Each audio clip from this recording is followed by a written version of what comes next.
mga ka-riders. For today's video mga ka-riders, tayo ngayon ay maglalagay ng ating GoTee transparent waterproof glue. So in-order natin siya mga ka-riders sa Lazada. At syempre may kasama na siyang brush.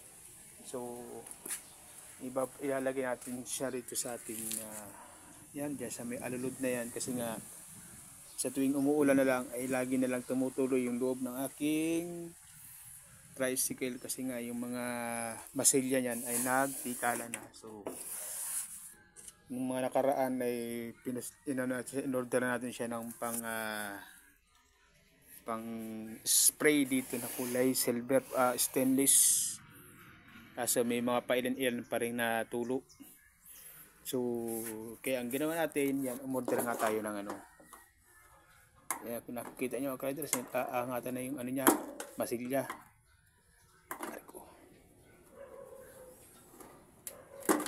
Nagtanggana na.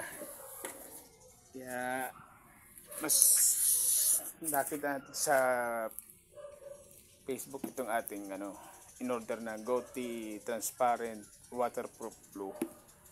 So bali yan yung mga ginagawa nila. Pinapahin nila sa mga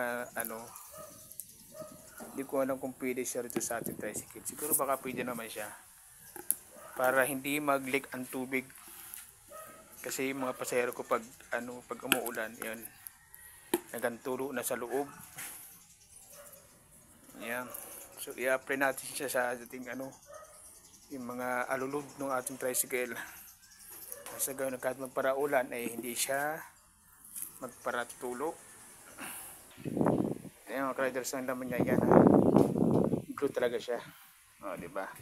So i-apply na natin siya mga riders dito sa ating bubong ng tricycle, doon sa kanyang mga dugsungan ng bawat yero. So tingnan natin, nandito tayo ngayon sa ating bubong. Ayan.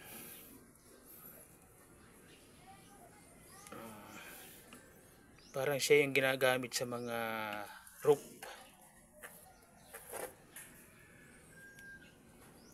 Diba?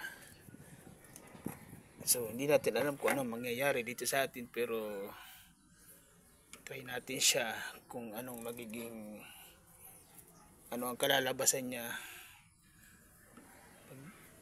lalo ngayon na maganda ang panahon at mainit.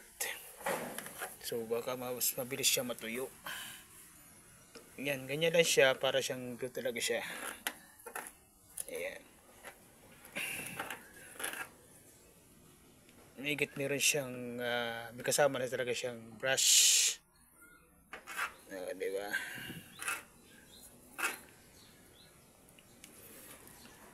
Yan.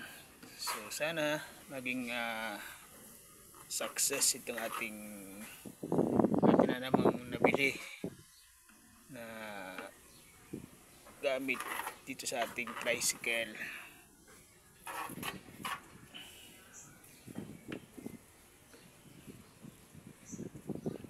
Diba?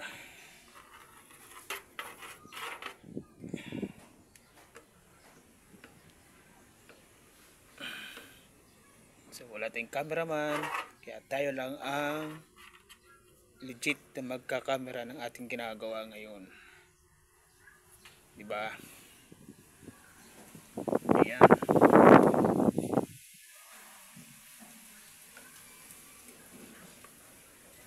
Ayan, pasadahan pa natin, doblehin natin siya mga ka-riders. Sa gayon ay tingnan natin kung magiging success ba yung ating mga pinagagawa dito sa ating tricycle. Sa gayon nga hindi na siya tutulo pag ganyang maulan. Ay kawawa ang ating mga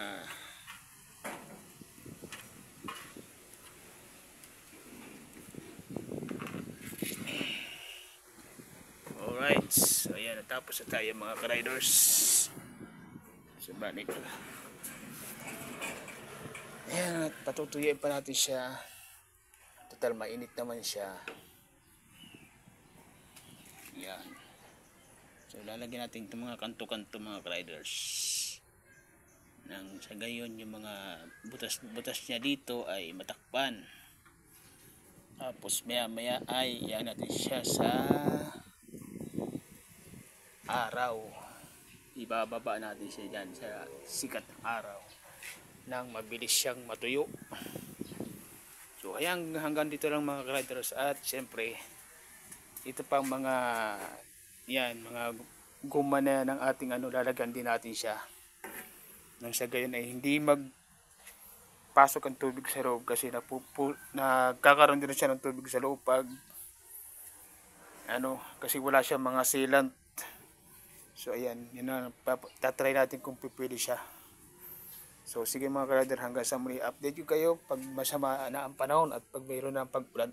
Tingnan natin kung legit ba yung ating in-order na ito. For the meantime, hanggang dito na lang muna mga riders, hanggang sa muli, paalam.